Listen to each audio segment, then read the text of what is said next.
Bonjour, je vais poursuivre mon chapitre 1, la culture au fondement de la coopération, culture et management. Lors de ma dernière vidéo, j'avais présenté les deux disciplines clés qui réfléchissent au concept de culture, à savoir l'anthropologie et les sciences de gestion et du management, et je vous avais proposé un certain nombre de définitions de la culture. J'en arrive maintenant aux deux conceptions de la culture selon Maurice Thévenet. Alors, dans son ouvrage intitulé La culture d'entreprise, sorti au PUF dans la collection Que sais-je, Maurice Thévenet nous dit qu'il y a en effet deux grandes conceptions de la culture, deux grandes visions. Et ces visions, elles sont différentes. Pour certains auteurs, l'organisation est une culture. Alors que pour d'autres auteurs, selon Maurice Thévenet, l'entreprise, l'organisation a une culture. Donc on va distinguer deux ensembles de travaux et je vais faire une distinction entre ces deux visions, toujours en m'appuyant sur les travaux de Maurice Thévenet. Dans cette courte vidéo, je ne vais présenter que les auteurs qui affirment que l'organisation est une culture. Alors, qu'est-ce que cela recouvre? L'organisation est une culture. Ça veut dire tout simplement que la culture, elle est ici appréhendée comme une métaphore. Il faut voir la culture comme une métaphore. Dans cette perspective, l'organisation, l'entreprise par exemple, c'est une culture. C'est une culture comme n'importe quelle société humaine. L'organisation, l'entreprise, c'est une société humaine et il faut donc étudier l'organisation et sa culture en anthropologue. C'est une perspective qui est avant tout anthropologique, en référence aux travaux qui ont été menés dans le champ de l'anthropologie.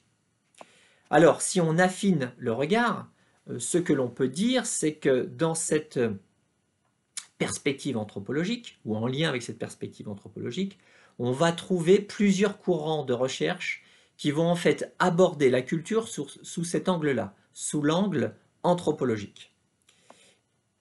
Dans ses travaux, Thévenet différencie trois types d'approches. L'approche cognitive, tout d'abord, l'approche symbolique ensuite, et l'approche psychologique enfin. L'approche cognitive. Alors l'approche cognitive, le terme de cognitive vient de cognition. La cognition, c'est la connaissance, c'est l'information, ça renvoie au mode de raisonnement sur la connaissance ou sur l'information, aux manières de traiter les connaissances et les informations.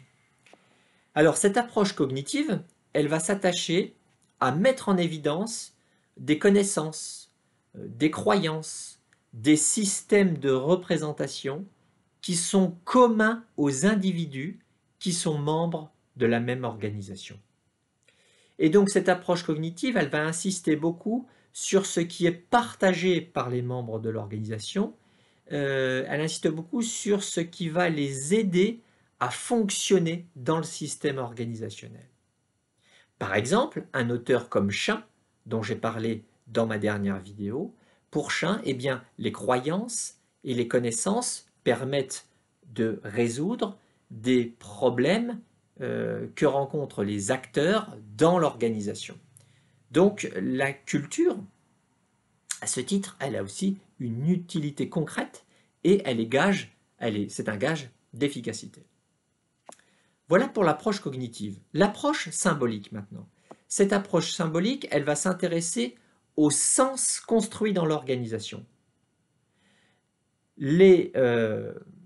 Ceux qui soutiennent cette approche symbolique vont nous dire que ce qui compte finalement, ce sont moins les événements et les faits qui se produisent dans la vie de l'organisation, mais ce qui importe le plus, ce sont le sens que ces faits et que ces événements recouvrent pour les acteurs de l'organisation. C'est ça qui compte.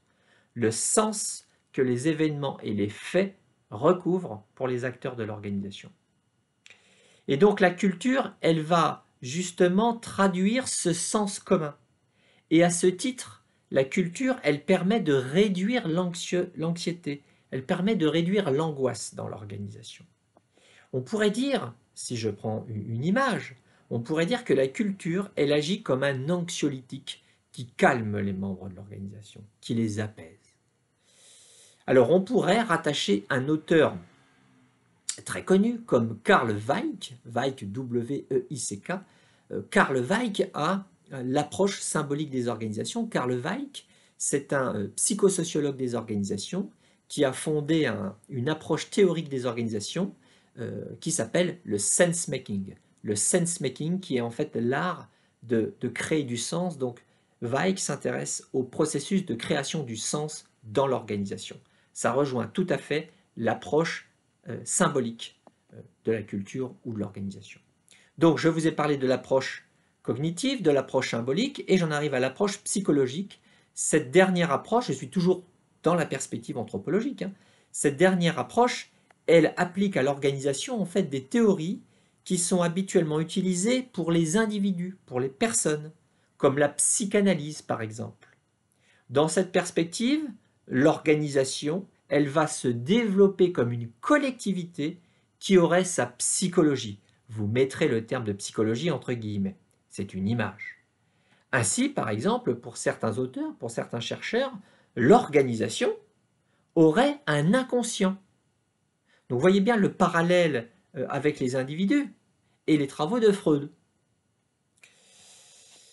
Alors, en France, il y a eu des travaux qui ont été menés et qui vont dans ce sens-là. Un auteur comme Eugène Henriquez considère, par exemple, que l'organisation, que toute organisation a un inconscient, qu'il y a en quelque sorte un inconscient collectif et que la culture de l'organisation, c'est justement cet inconscient collectif.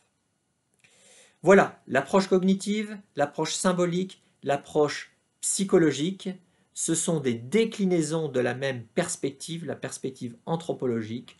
Tous ces auteurs considèrent que l'organisation est une culture. La prochaine fois, je vous parlerai des auteurs qui considèrent que l'organisation a une culture. Au revoir.